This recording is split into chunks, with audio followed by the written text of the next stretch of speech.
आप लोग तो जानते होंगे अभी यूट्यूब से हिट हुआ है। अरमान भाई खाती तरी ताली बजा दी जाए पर देखिए हरे राम चाचा ये लड़का में का फूर्ति बा अरमान में। इसने गीत गाया, ऐसा गीत गाया कि दूरबीन से चोली देखते। मैंने बोला कि इसके पिताजी को नहीं, सुनिए, इसके पिताजी को फोन कर देना चाहिए कि इसका बाल विवाह कर दे, लेकिन ये लड़का बड़ा जमाता है प्रोग्राम। अरमान अब मैं चाहूंगा कि ऐसा फागुन का गीत गाता है, लेकिन अरमान का थोड़ा डांस धमाल का होगा, गायकी धमाल की होगी। निशा उपाध्याय ने बिल्कुल फगुनाटा प्यार को बहा दिया है। तब तक मैं चाहूंगा कि अभी कार्यक्रम जारी रहे। अभी जो आपने गीत सुना सखी बुढ़ावा, ये हमारा पारंपरिक होली गीत है और अच्छा लगता है। तो मैं चाहूंगा कि निशा जी आपका और इसका जो अच्छा लगेगा, एक गीत आप अरमान के साथ गाइएगा और उसके बाद भोलू राजा भाई के साथ आपका टी20 मुकाबला होगा। एक माइक कहाँ लॉर भाई आप संभाल।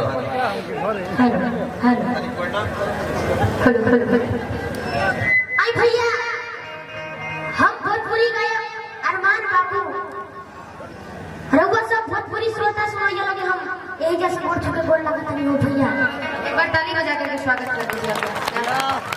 आप सभी की आशीर्वाद की इसको बहुत जरूरत है अरमान। और भैया यहाँ हम निशा जी के सपोर्ट से आई बनी, बार बार नमस्कार मांगा के। और निशा दीदी ऐसे ही उनको सपोर्ट करत रहे और निशा दीदी उनको बहुत सपोर्ट करत रहे। और भैया इमे के माई से प्यार कर लागे हम भाई प्यार करते हैं सारा लोग। और ये साथे बोले बोले प्रेम से बोले सच्चे दरबार की, प्रेम से बोले दुर्गा मैया की जय हो, जय हो। हाँ, ये भोजपुरिया समाज देखो, ये भोजपुरिया समाज है तो भोजपुर में आइलो बड़ा एकरे के भोजपुर कहल जाला, भोजपुरिया समाज के जयकारा तो माई के लाग गई। अब हम चाप के सीधे तू होली में घुस जा। ना एक बार थोड़ा सा इसको गा लेने दीजिए। आप बोल भाई कहते रहे जयकारा हो गई। गणेश जी का थोड़ा सा जो उठा जाता है ना वही। हाँ, एक गणेश जी के भजन बड़ा बढ़िया अरमान गावे ले, बिल्कुल वहे भजन गाओ और ओकरा बाद तनी अपन खेसारी कट डांस में आ जाए के फागुन में आओ। एक डांसर मत उतरिए।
का अरमान है, आप लोग समझ सकते हैं।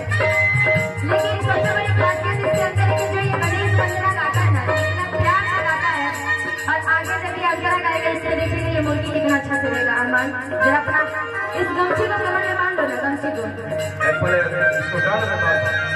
थोड़ा सा अच्छा लगेगा तब आप लोग ताली आप सबके जितने भी हमारे आर के जितने भी श्रोता कर लेना, आप लोगों की आशीर्वाद की जरूरत है। जब अच्छा लगेगा तो ताली जरूर बजा दीजिएगा आप लोग। कोई किसी से बोलेगा नहीं, आप लोग जब आपको अच्छा लगे तभी बजाइएगा, नहीं लगे तो फिर मत बजाइए, कोई बात नहीं। भैया मूर्ति बढ़िया से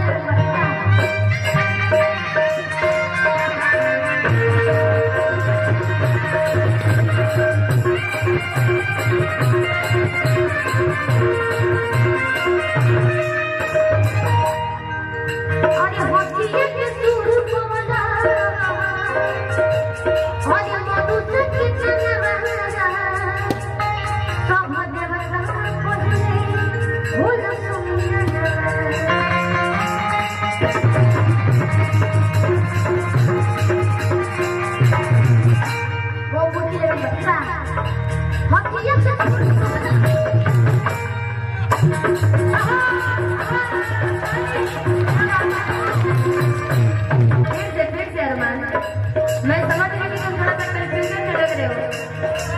कल परसों वाले प्रोग्राम में तुम्हें लग रहा है कंफ्यूजन में हो कुछ, थोड़ा सा इसको दूर करो। इतने लोग तुम्हारे श्रोता लोग हो गए हैं आजकल। ये ऐसा लड़का है कि हमारा इसका प्रोग्राम स्टेज पर एक दिन में 4 मिलियन व्यूज किया था, 4 मिलियन। तो समझ सकते हैं कि कितना लकी है ये। और आप सभी का प्यार है, इतने लोग तुम्हारे यहाँ पे फैन से बैठे हुए हैं। तो जो कंफ्यूजन है उसको दूर करो, अच्छा से एकदम आ जाओ फिर से दोबारा।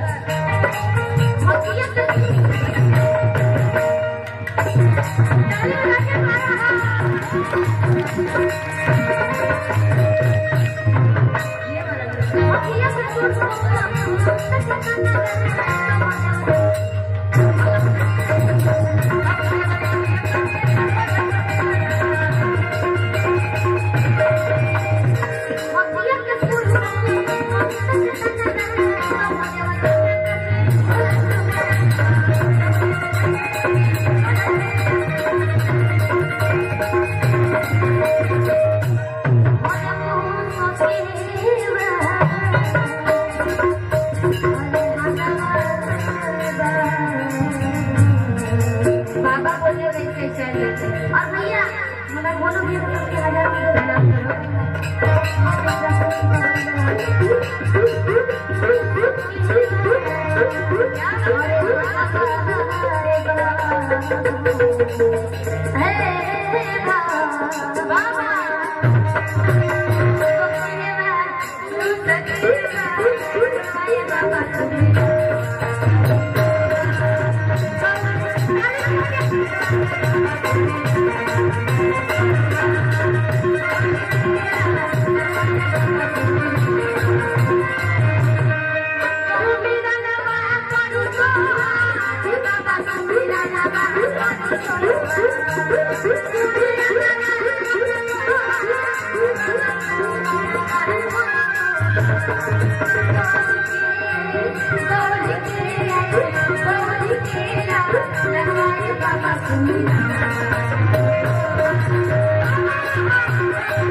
Thank you.